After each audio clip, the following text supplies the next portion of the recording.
The following podcast is a W2M Network original production. Visit W2Mnet.com for all of our other great podcasts, plus news, reviews, articles, and opinions from the worlds of wrestling, video games, football, and entertainment. Hello and welcome to another edition of Soccer to the Max. I am your host, Sean Garmer, and here with me is, as always, Mr. Erik Watkins. I'm very thankful for Netflix shows like Black Mirror. That way I don't have to sit through another weekend of disappointment with Orlando City. Jason? Bro. Nah. Yeah, I'm the only one that had the team win. Sadly, FC Dallas had to go whoop Seattle 3-0. So, I'm sorry, Rachel. Well, when it comes to sports, the highlight right now is the fact that I still have a team up in March Madness. My winning team is still there. Who's your winning team? Kentucky Wildcats. Every year. Oh, you're one of the lucky ones. Yeah, this has been a crazy March Madness so far. So... Yeah, lots of brackets busted everywhere. Not many still standing, honestly. Brackets busted, hearts broken, things that should be punched. But that's for a separate show. 16 beating a 1, amazing. That has finally happened. It's freaking crazy if that's happened. But, alright, we're not here to talk about college basketball. We're here to talk about American soccer. That's later this week. Yeah, that's later in a few days. The guys will be talking about that on. You can find that on the Kickoff feed or just subscribe to that W2M network, and you'll get March Madness to the Max episode 2. So, all right, but moving on here. We're going to talk some MLS results from Week 3. I just gave one out there. The final game of the weekend was FC Dallas defeating Seattle 3-0 there. And we'll also discuss more on the 2026 World Cup bid, as the host cities have been named for U.S., Mexico, and Canada. We'll go through those. Freddy Adu is actually playing soccer again in America. We'll get to talk about that. Some sad news for Danny Williams. And the U.S. men's national team named their squad for the Panama game. That is this week? Right? The 27th. No, next week. Next week. Next week. Okay. So, next week. And we will start our NWSL team previews, as Rachel will lead us with Washington Spirit, Houston Dash, getting more into the Christen Press debacle that's going on right now. The Utah Royals, one of the teams that Christen Press could go to, and Sky Blue FC. So 4 teams. We'll do 5 teams in the midweek show, whether that's Wednesday or Thursday. We haven't ironed that out yet, but yeah. So we should probably get going here with MLS results from the weekend. Hey, DC, still hanging in there. Yeah, at the mighty 5,000-seat Maryland Soccerplex. Woo! Oh my God! Wow. Hey, you know what? They're selling it out, right? Yeah, So, 5,000 people. No, you had a perfectly good building that you could have at least used in the short term while you're building your fancy schmancy new Audi field. But no! they didn't want to be cursed by RFK anymore. Not with the MLS attendance numbers whatsoever. We know what we're doing because we're DC United. Damn it! Well, my God. It's been a rough weekend. Yeah, I mean, how did you like the 90+7 goal from Acosta to tie it up? Well, I mean, it was a classic Fergie time, rescuing us a draw. Acosta had some great moves, so that was a saving grace. It would have been nice to have it in front of a 5-figure audience. And I can't even curse out Ben because it isn't his decision. Damn it, Ben, why this couldn't have been your decision? You would have made this so much easier for me. He would have still gone with the ownership decision, and then you'd just be yelling at Ben. Exactly! It makes it easier for me to yell at him. Now I can't. Oh, man.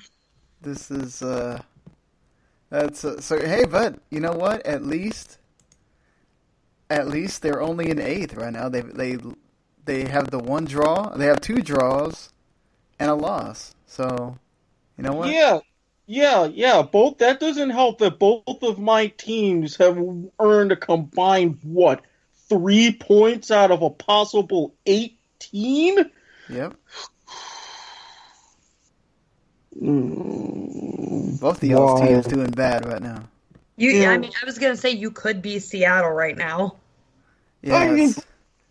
I mean, look at this. 3 weeks into the season, your MLS Cup final is last in the Eastern Conference, even though they're in the semifinals of CCL, and second to last in the Western Conference.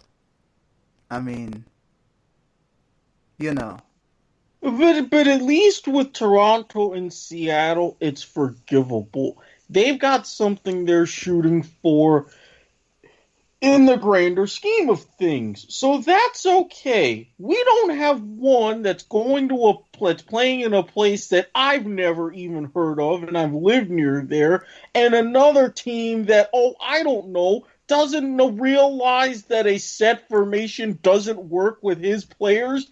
Damn it, Jason! You don't have 2 strikers! Wake up! You did, and you let one get away because, MLS problems. Oh, don't remind me. I just... Well, Minnesota United, they beat Chicago 2-1. Chicago is one of those teams that was flying high last year and is doing absolute turd this year. They have 2 losses, and Minnesota is doing okay. They're in 2nd right now. Well, baby Schweinsteiger was just born, so... Congratulations! So maybe put some boots on that kid. Maybe he can get out there. Start him young. Put him in, coach. Exactly. That's what you need to be doing. You gotta give him a few months to walk first. He can be tackled a lot easier if he's still crawling.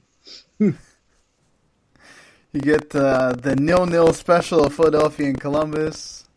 Those are always something you need to watch in Philadelphia. Right now, 4th in the East. Columbus continuing to go on their roll of being 2nd in the East.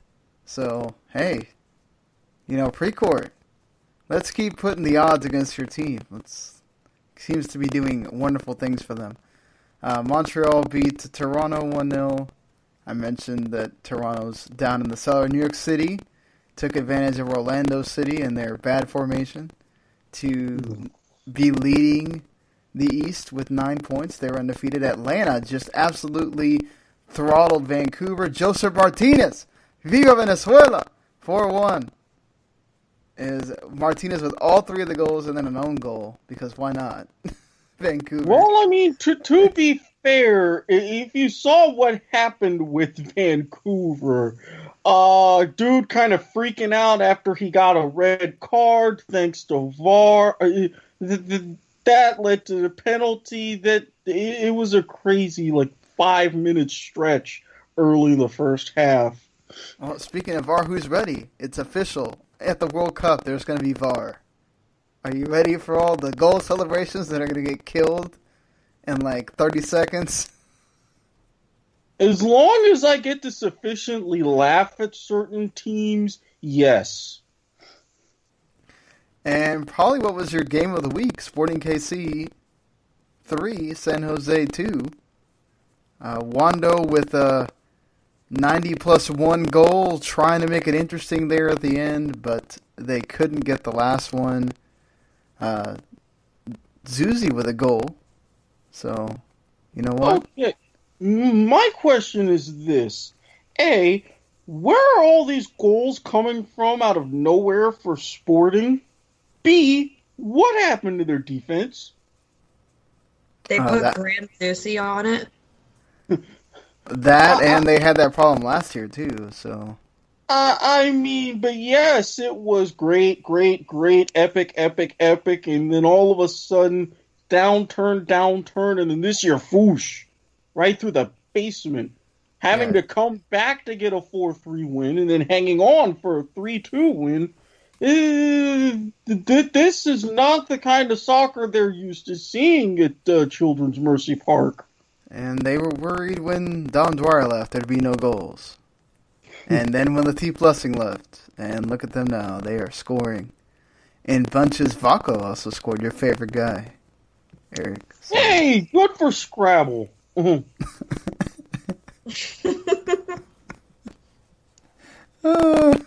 it whatever you want. To me, he will forever be Scrabble. And if he realizes this, he can get himself a damn good marketing deal. I'm just saying. Rusnak got a penalty for the only goal between Real Salt Lake and the Red Bulls. Red Bulls still shell-shocked after they got whooped in CCL. FC Dallas, of course, I already said the score twice. Ronald Lamar with 2 goals, and Maxi Arruti, who's supposed to be going to Argentina. All of a sudden, I guess nobody in Argentina wanted him, so he stayed with Dallas. I'm all for that. And Seattle just piles on the injuries. Yeah, just, ugh. And Clint Dempsey punches a dude right in the groin. Well, you know. No. Yep. Clint, did you think you were at a wrestling show or something? You're just punching people in the groins? How this works now? Everybody knows the capital of Thailand is Bangkok. You don't have to prove it to them.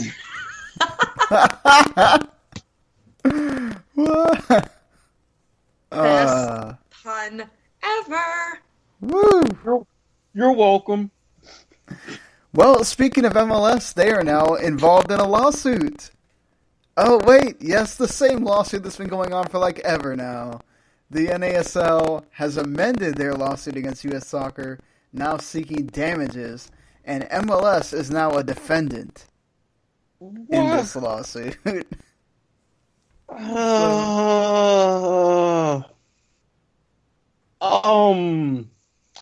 Explain to me who thought this was a good idea, because I may have to introduce Mr. 2x4 to Mr. Cranium.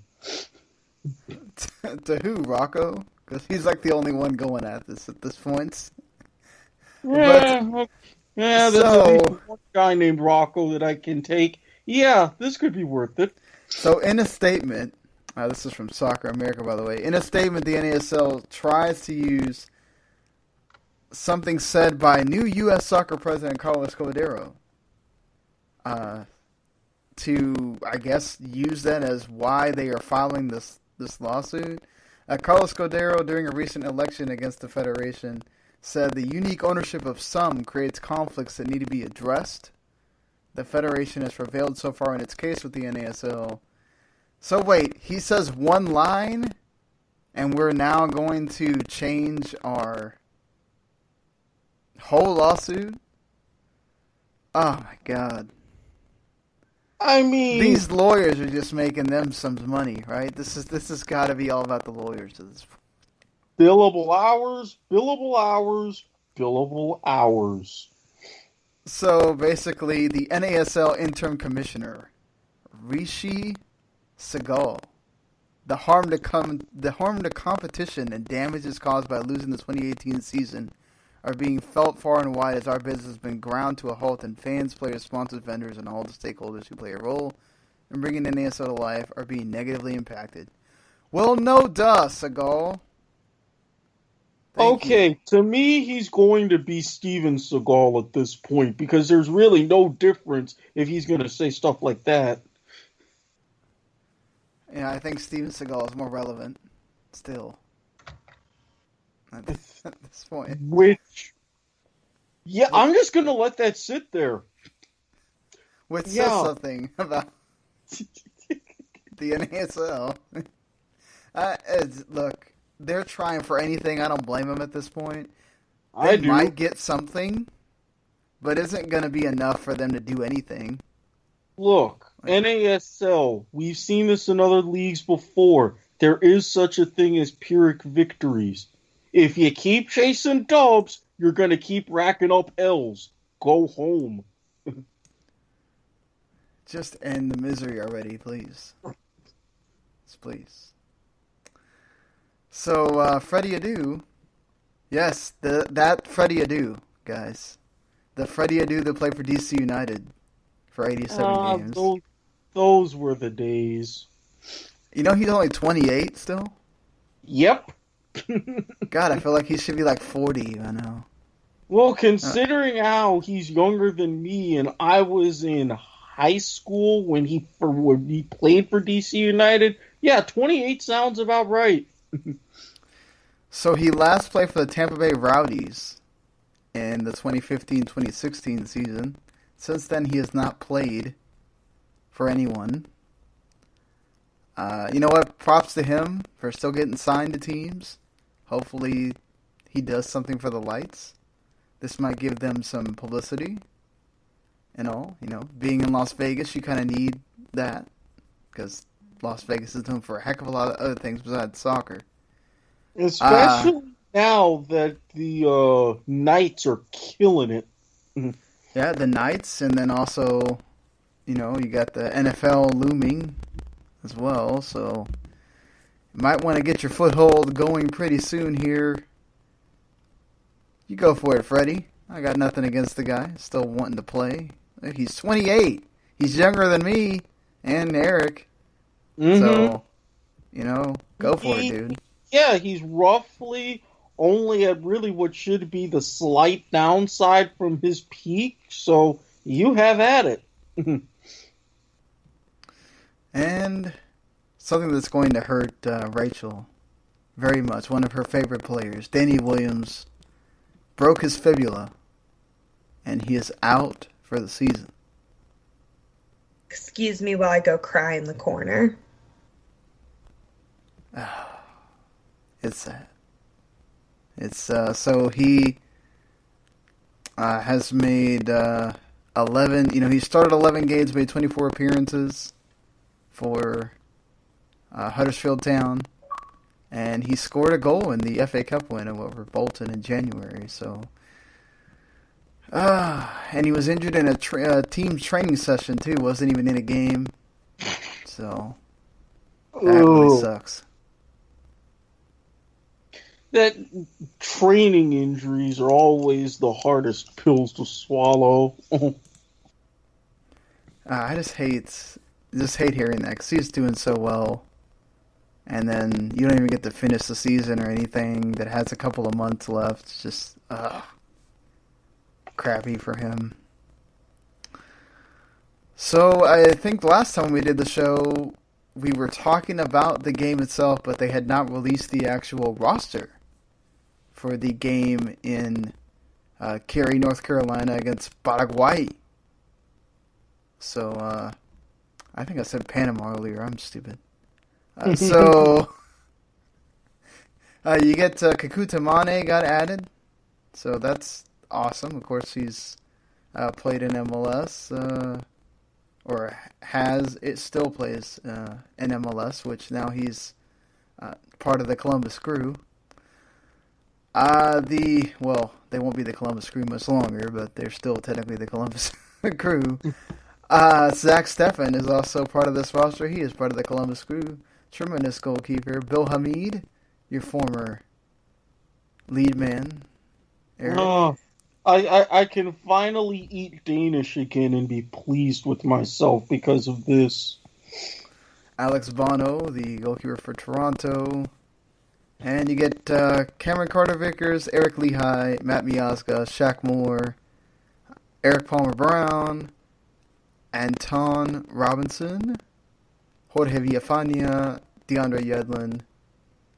Your defenders, Tyler Adams, Marky Delgado, Kekuta Mane, Weston McKinney, Darlington Nagbe, Christian Roldan, Kenny Saif, good to see him back, Will Trapp, Tim Weah, awesome for him. And in forwards, you'll have some names you might recognize, and one you're probably not going to. Andrea Novakovic. I'm doing this as what it looks like. He plays for Telstar in the Netherlands. Rubio Rubin plays for Tijuana. And, of course, Bobby Wood. So, good to see Bobby Wood back. Well, what do you think of this roster, Rachel? Young ones. It is a lot of young players, and I am surprised that, with the whole break and everything, since this is there's a lot of FIFA matches too. A lot of international teams are taking a break. I'm surprised that not too many veterans, but even guys like Graham Zusi and Michael Bradley aren't on the roster. But I like that they're not on the roster. But I really want Zach Steffens to play. I really do. Looking at this, Erik, I think you only have 5 or 6. Actually, technically, Hudamani plays for Pachuca now. I didn't even look at that either. So I think you have 6 MLS guys. Everybody else is plays in a foreign team. Mm-hmm. So, and really, this is good. I think when everybody got the message of how MLS isn't there enough yet to have it as our dominant league source for our national team, and the fact that our players need to be pushed in proper direction, willing to go play abroad for some of these other leagues in these other countries, to say, hey, get yourself better experience against better competition. Now we're doing this with the young blood. I really see this being a big stepping stone for the next 4 years, the next 8 years moving forward. I love the move, and if you take this roster and you add a healthy Christian Pulisic back, this could potentially be the nucleus of a dominant force. This could have been a World Cup roster, but no. Yeah. Oh, yeah. Yeah. Well, times are what they are, guys. The U.S. did not make a World Cup. And it sucks royally, but what can we do? We get to take delight in friendlies that don't matter for a long while. This is the next one of them. I just hope that, the team plays well. Paraguay did not make the World Cup either. Nope. So, there's that, I guess. But they always have a tougher time. You got a lot of huge teams that you're playing in South America there. So, you can give them a pass. Look, when Chile didn't make it, Paraguay can get a pass, certainly. Oh, U.S., absolutely. not so much. I don't blame Paraguay at all. I mean, they've always struggled, especially with your big giants that are CONMEBOL, so that's okay. But when you warn people of the fact of the exact scenario and how it happened, something 20-plus years in the making, hey, nah, damn it, no excuses, Bruce. Yep, none, Bruce, but this is the world that we live in now. 2019, that's when the next time a game will matter for the United States of America. Hey, this looks a nice roster. I'm interested to see how they will match these up and who starts and everything else. Good to see some of these faces back. Good to see some debuting players, but 8 or 9 players that have never been capped, so that's positive. I hope Tim Weah gets some time. He was awesome. in the under-20s. Personally, I think this is going to be fantastic development, especially for next year being the banner year, because you have the CONCACAF Nations League using it for Gold Cup qualifying, and the Gold Cup being back-to-back with the Copa America. So this is going to be a big sort of proving ground over these next 8, 10, 12 months. All right, so let's talk about the 23 cities that are in the World Cup bid sent to FIFA on Friday. So the U.S. cities include Atlanta, Baltimore, Boston, Cincinnati, Dallas, Denver, Houston, Kansas City, Los Angeles, Miami, Nashville, New York, New Jersey, Orlando, Philadelphia, San Francisco, Bay Area, Seattle, and Washington, D.C. So maybe RFK will be used. Well, Audi Field will probably be used for that. Sorry. No RFK for you there. Charlotte, Chicago, Detroit, Las Vegas, Minneapolis, Phoenix, Salt Lake City, and Tampa all said no, senor. Including Chicago, Minneapolis apparently could not agree to the requirements that are in the FIFA terms. So these are the... Let's try to play the guessing game of what Chicago, Minneapolis said they could not deal with. So visa-free travel or visa procedures that are applied in a non-discriminatory manner, work permits issued unconditionally without any restriction, tax exemptions to FIFA and to certain third parties involved in the hosting and staging of the competition, government guarantees to assume full responsibility at their own cost for safety and security. That seems like a Chicago problem. Unrestricted and inclusive ownership by FIFA of any commercial rights.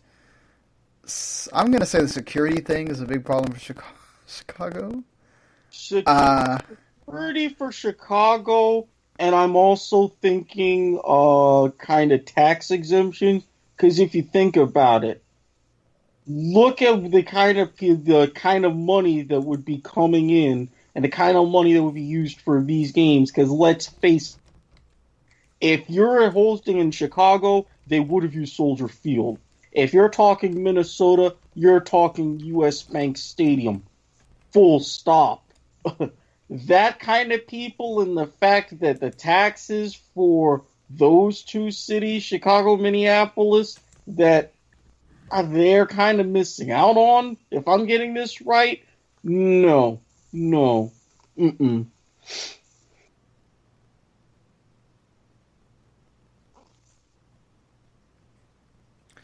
All right.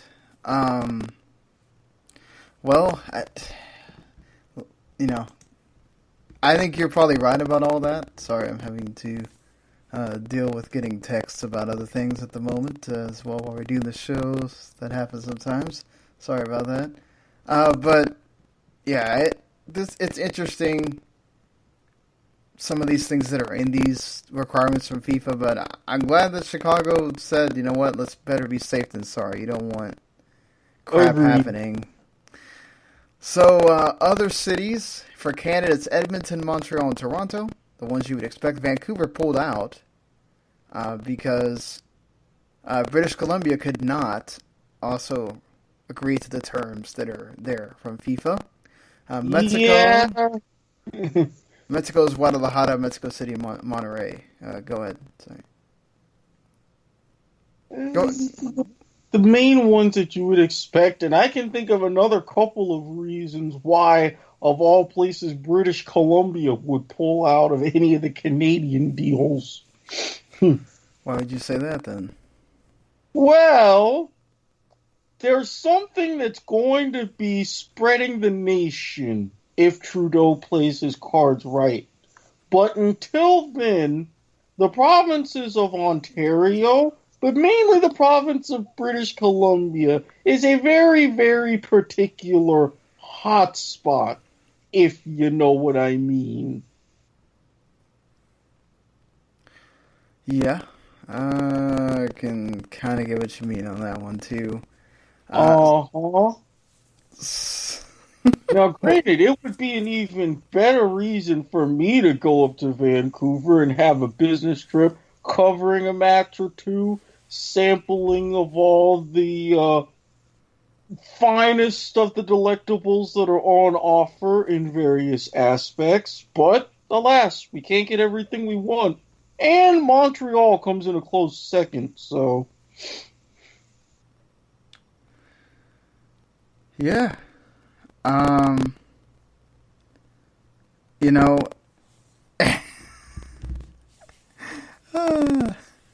I now I want you to go on that trip, Erik. Just for all that. Well, look, first I gotta get money to have my Miami trip straightened out. Then I can focus on Vancouver after that. That needs to happen. During CFL season. That needs to happen. So, U.S. hosting 60 games, Canada and Mexico are hosting 10 each. FIFA is apparently expecting to only have 12 to 15 cities out of all these cities here. So they're going to push this down more. You'd imagine that Mexico would probably use all three, Canada use all three, but maybe they get clipped. One of them gets clipped on each. And then the U.S. would probably lose about 5 of them. Yeah. 7, 8. Yeah, how many cities are in total for the final count with FIFA? 23, 17 are U.S., the other 6 are Canada and Mexico. FIFA is expecting 12 to 15. Okay, so at this point, if it's 15, then it's going to be 9, 3, and 3. But if it's 12, then you're looking at quite possibly an 8, 2, and 2 split. I could see them still clipping 2 one in Canada and one in Mexico and giving U.S. a little bit more since they are hosting 60 games. Yeah, I mean, what I'm Host saying... 5 in one city and 5 in the other, that seems pretty manageable. Yeah, and that's why I say you're going to get at least 2. I think if FIFA decides to go with at least 14 cities, either 14 or 15, then both Mexico and Canada will get their 3. So I think that's the real magic number. If it's 13 or less, then Mexico and Canada are getting 2 apiece. So, Rachel, any cities you would consider going to for World Cup games here that are... I would definitely go up to Canada, no matter where, because I just love Canada. And I've always wanted to go to Seattle, so that's my big thing. But I think, like, closest to me, Washington, D.C., Ohio, in Chicago. Well, Chicago's not doing it now, but those are the closest places to me. Of course, Erik and I have Orlando, Miami we could go to if one of those gets chosen. Exactly. And it really depends which one I would root for. Miami, I would lean closer to if there's certain other things going around on that time that I can take advantage of.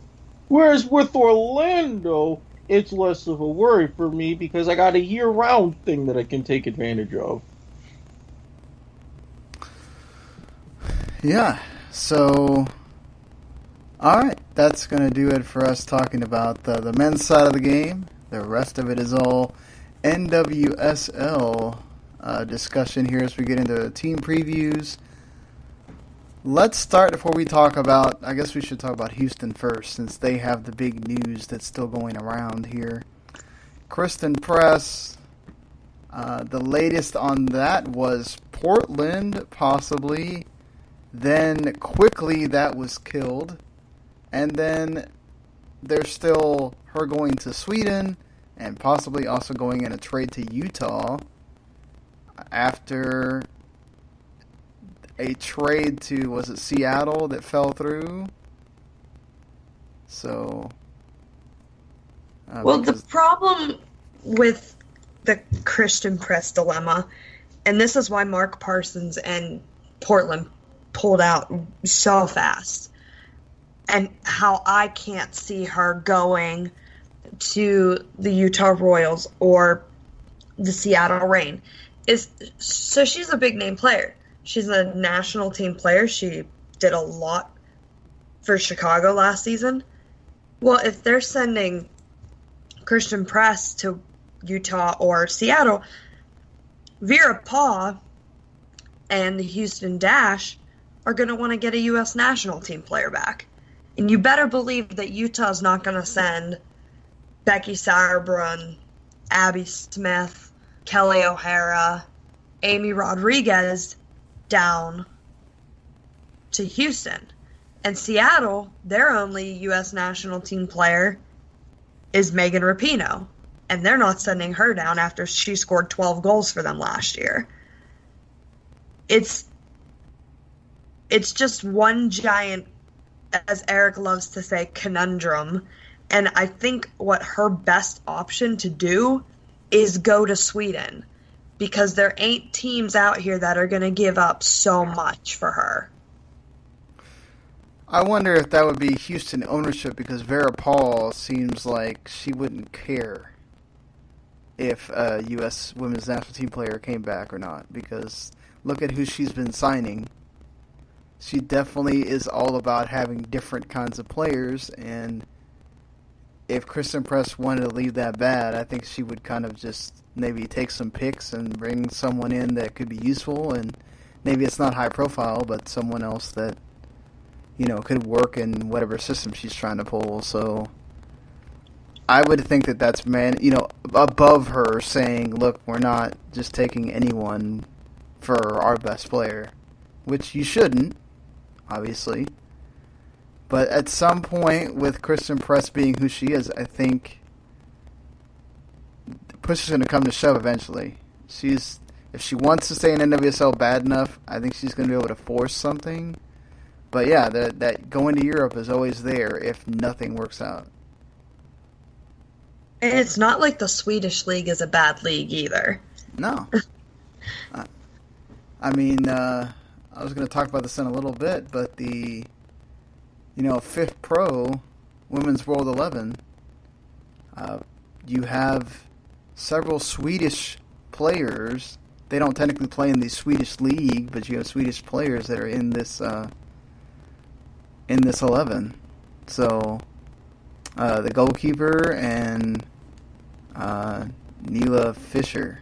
So they produce some pretty good players, and you'd be going and probably score some goals, and then she could come back the next year to... I don't know if Houston would get to retain her rights or not, or they could send those off to somebody for a lesser... If you're sending rights away, it wouldn't be as big a problem as sending the player. So maybe they work that out. And she's not on their roster, but I read something a couple days ago that said if she doesn't get signed anywhere, her rights kind of just vanish in thin air, and she can go anywhere she wants after the summer break. I don't know if that's... I'll have to find the article, but I read that somewhere. That is a quirky little situation right there. Kind of a spontaneous free agency. Yeah, that's interesting though that free agency just happens like that. That's cool for her if she doesn't have to do much to get out there. So hold on, I'm reading this thing from Sports Illustrated that apparently Sunil Gulati is hoping that Christen Press will stay with Houston and then join whoever she wants next season, which would possibly include the LAFC team that's coming. He thought that she'd apparently agreed to the deal, but Christen Press says no. Of course, she can sign with whoever she wants in the world market, but she has rights issues right now with NWSL.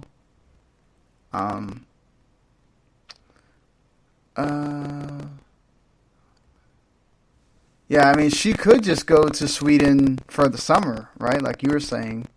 And then she could go join, like, PSG or several other, Lyon, who just signed some players.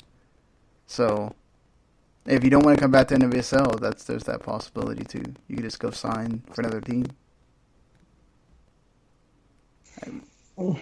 Do you think that she winds up playing in NWSL this season, Rachel, or...?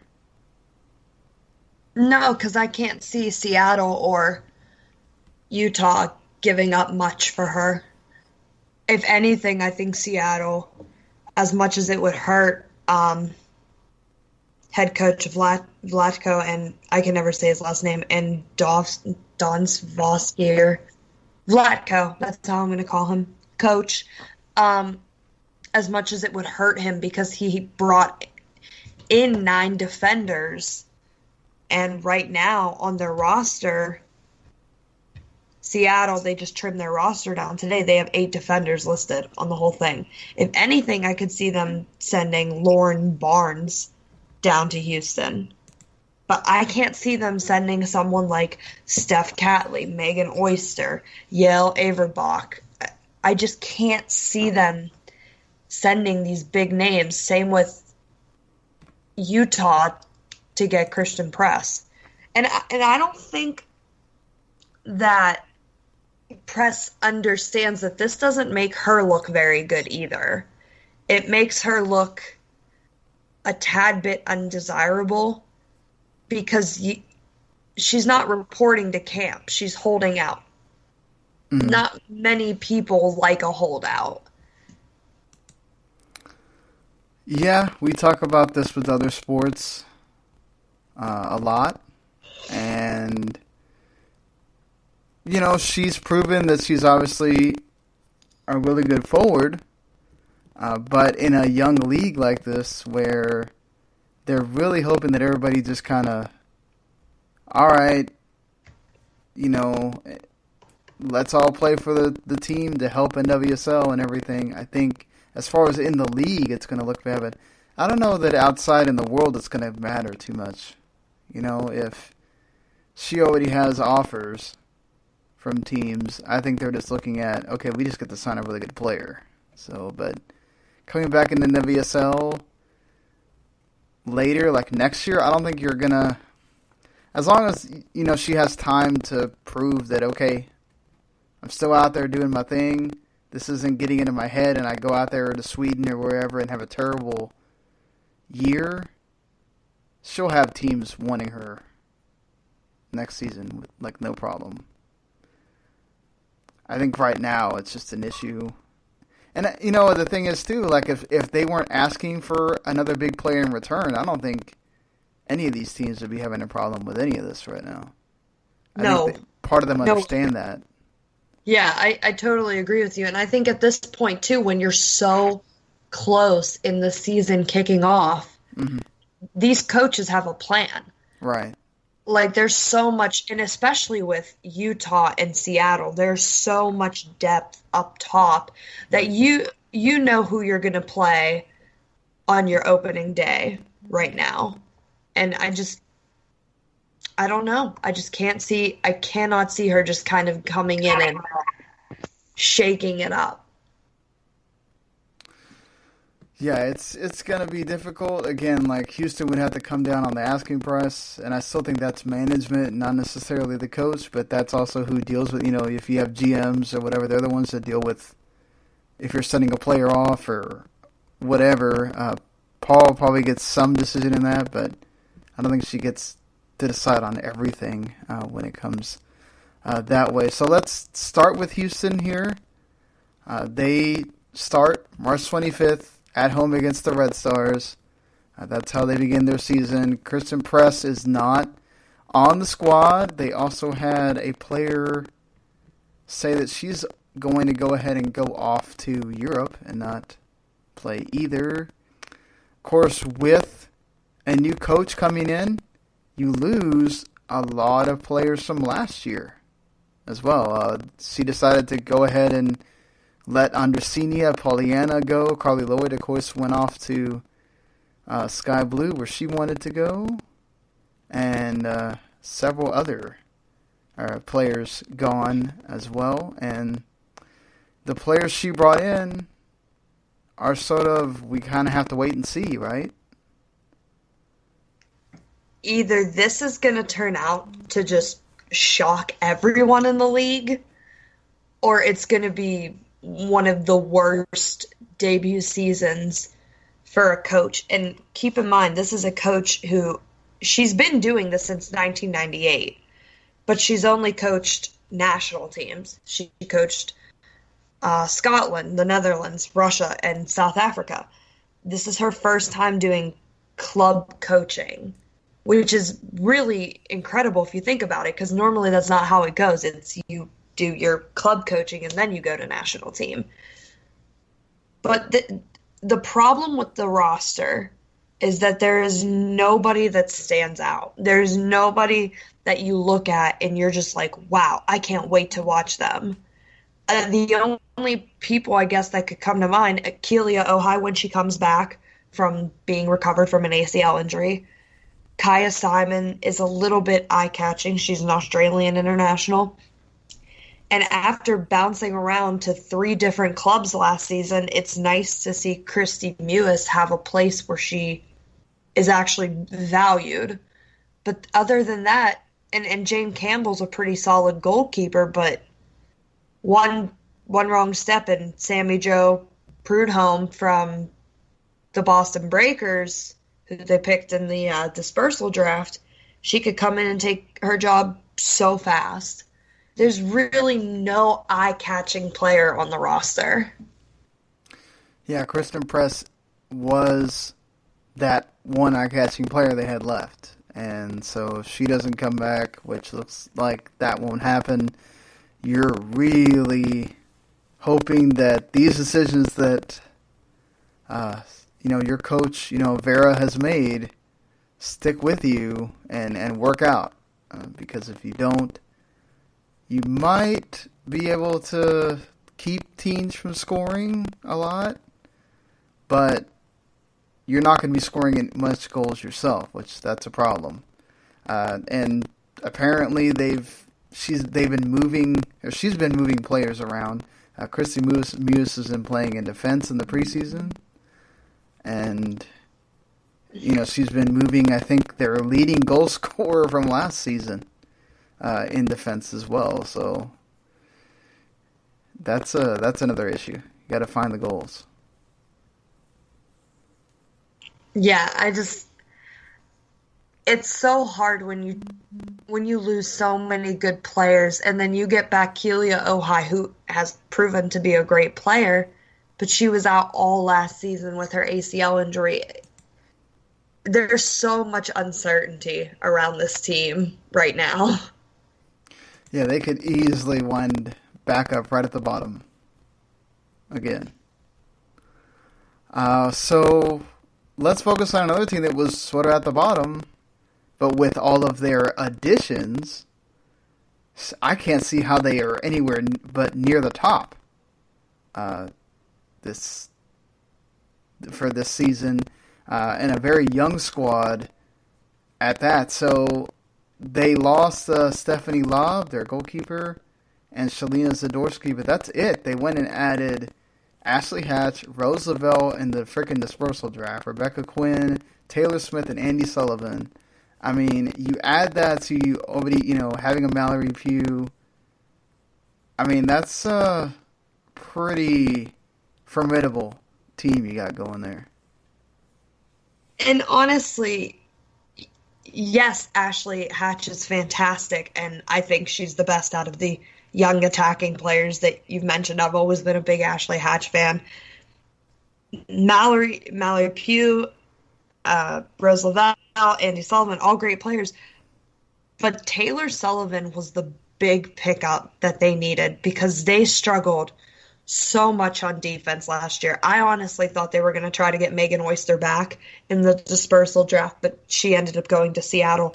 But there's 5 defenders. So if Jim Gabar, the head coach, plays with a 4-woman defense, which is what you should, then there's going to be one person on the bench and one person for rotation. Now, granted, they have 9 midfielders so far, and they have 23 out of 20 players, so they still have to cut a little more. But with the depth at midfield, there's going to be a lot of defensive midfield playing. There's going to be a lot of switching around, seeing, hey, maybe this person could work out as a defender. I think on the roster listed on the NWSL site, they have Tori Huster listed as a midfielder, but she's been playing a lot on defense. I've always been a big fan of Caprice Didisco, and I really can't wait to see her this year. I think she's going to have a good breakout season. Estelle Johnson. She's fantastic all the time, but they needed Taylor Smith, and truthfully, I think they needed Aubrey Bledsoe to come in and be that number 1 goalkeeper, because Kelsey Weiss did it before. But I just don't think that her or Dee Harrisick have the same talent that Aubrey Bledsoe has. And Aubrey Bledsoe proved that last year when down in Orlando, Ashlyn Hatch went out and she stepped right on in and didn't even miss a beat. The only issue I have with Washington is Coach Gabara needs to make sure that Ashley Hatch doesn't get lost in players like Mallory Pugh, Rose Lavelle, and Andy Sullivan. That goes for Ashley Hatch. That goes for Franny Ortega, Havana Salone, and even Callie Farquharson. I think they're all really good players, and I think that he's got a great problem of having so many players that can play so many different positions and can play them really well. I'm excited to see his first lineup. Yeah, it's going to be, of course, they play on Saturday. You can watch them in the late game because they play Seattle at 10 o'clock on Go 90. So if you're up late on a Saturday, go watch them. And, of course, the NWSL season starts this weekend, so make sure you check out all these games. So moving on here to the, technically, right, the new team, the expansion team, Utah Royals FC, and they, of course, had to get permission from certain players from FC Kansas City to stick with them. Some of them did, including, Becky Sauerbrunn. So you got a big cog in your defense that you brought in, as well as a Kelly O'Hara, Abby Smith as well. You did lose Christina Gibbons, Shea Groom, and Cordelia Ruby knew she was going to be gone. So I don't know how much of a loss that is, but yeah. And you got a new coach in Laura Harvey. Everything's new for this team, but coming together the way this roster looks right now, they could surprise. And Laura Smith is going to have such a hard time making last-minute cuts because she has so many good players on this roster. I think a nice diamond in the rough is going to be Erica Tomrak. And I think Amy Rodriguez, she was out in 2016 with pregnancy, and last year she tore her ACL. And I think this year she's just going to come back and just explode in the league. She's really hungry for more. Now, I think goalkeepers where it gets kind of tricky because Abby Smith looks like the number 1 goalkeeper, but Nicole Barnhart did a lot of really good things down for FCKC, but she's not getting any younger, and truthfully, I would trust Abby Smith any day of the week. I think it's interesting that Laura Harvey decided to stick with 2 goalkeepers, cutting EJ Proctor, who was one of their draft picks.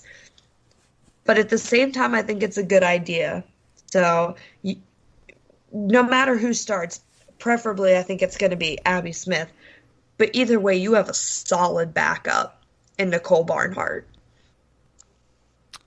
Yeah, exactly. You got one with a 75.8 save percentage, the other one with a 72.6.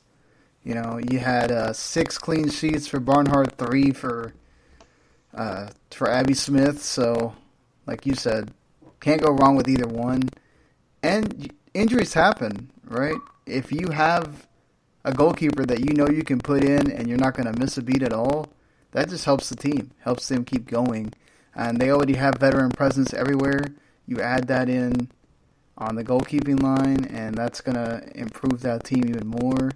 Like you said, lots of diamonds in the rough here that could come out of this. A hungry Amy Rodriguez, Kelly O'Hara that probably wants to prove things on a new team.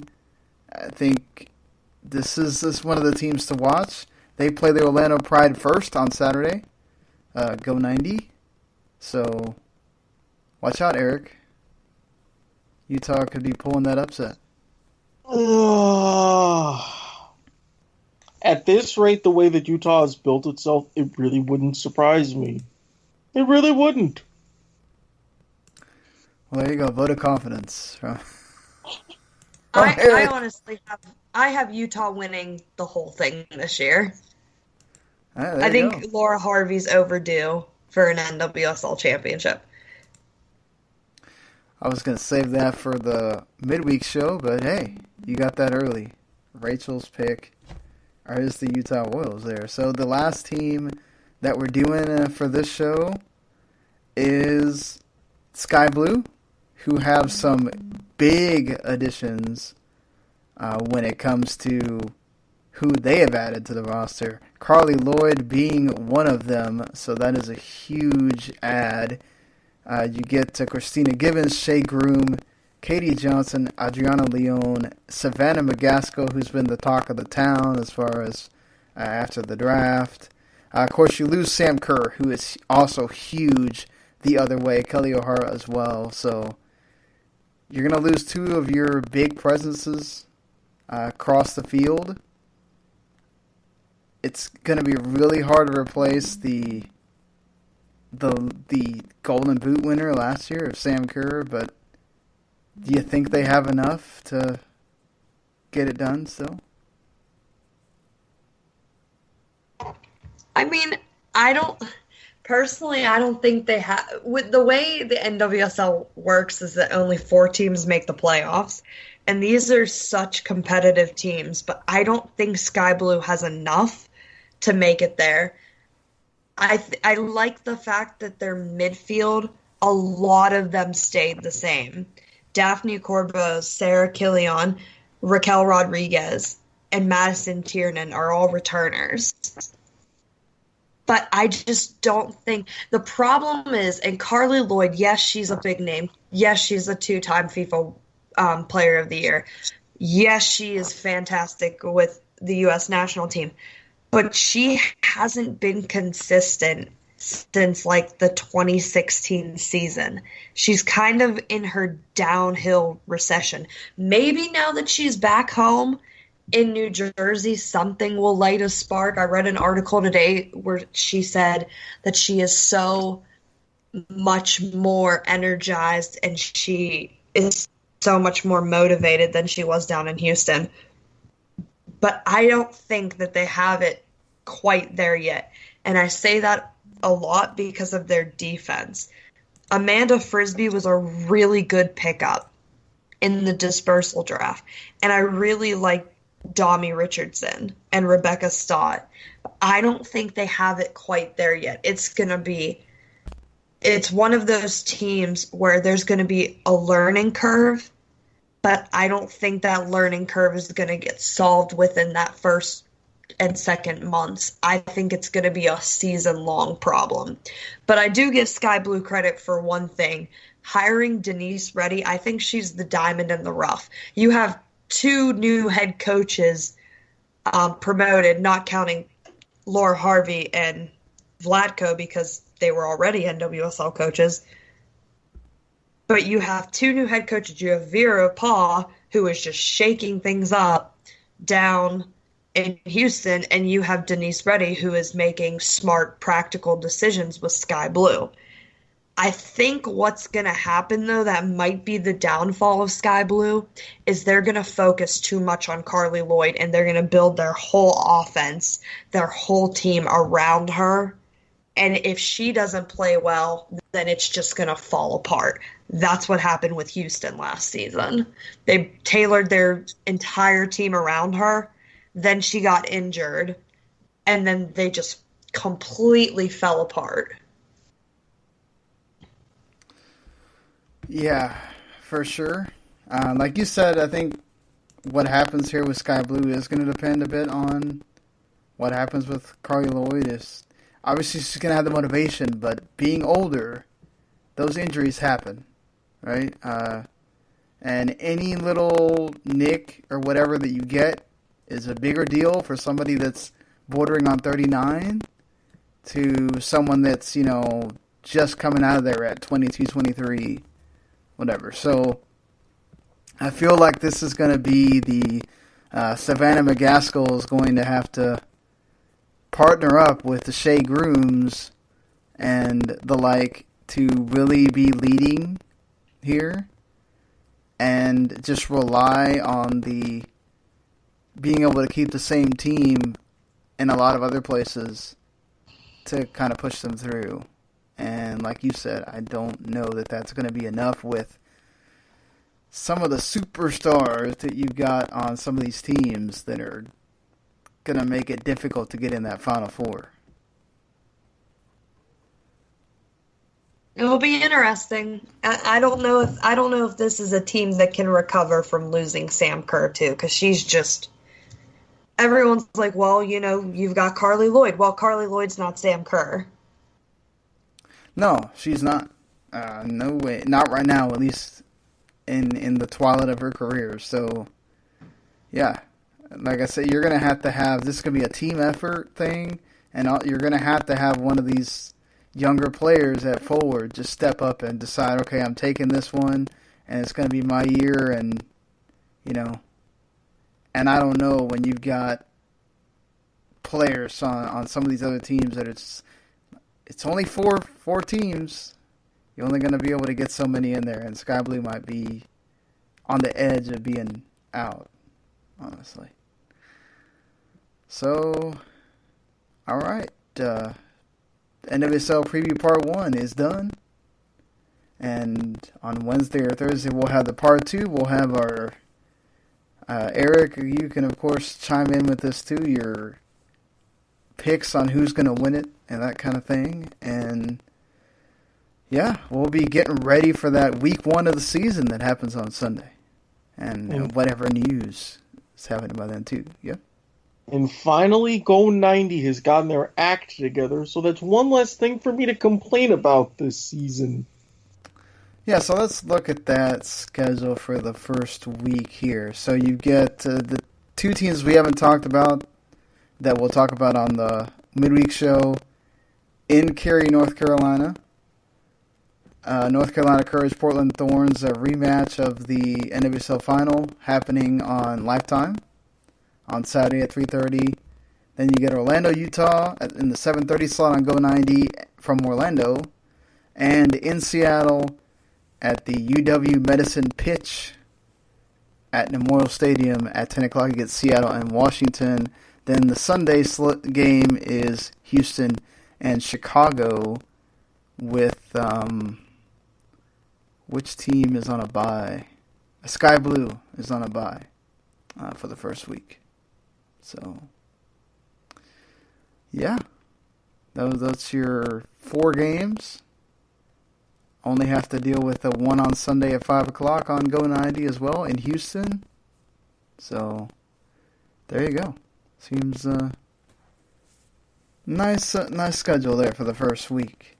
And Saturday you get a nice just run through of games. You're going to watch them all straight through. That seems like a lot of fun. All right, well, until the midweek, hope you all liked and enjoyed what you heard here. If you did, you can always hit subscribe on Soccer to the Max. That helps. We are also part of Last Word Radio, part of Last Word on Sports, lastwordsoccer.com, where we get posted on Last Word Soccer. So make sure you check us out there. You can subscribe on Last Word Radio, which is on all the places you'd imagine there's podcasts. They're on Podbean. Of course, you can subscribe here on Spreaker, or just subscribe to the whole W2 network that gets everything that we do. And, of course, we're the official soccer podcast of W2net.com, so always check us out there. And until we see you again pretty soon, see you later, everybody. Peace. Go Sounders. The following podcast is a W2M Network original production. Visit W2Mnet.com for all of our other great podcasts, plus news, reviews, articles, and opinions from the worlds of wrestling, video games, football, and entertainment.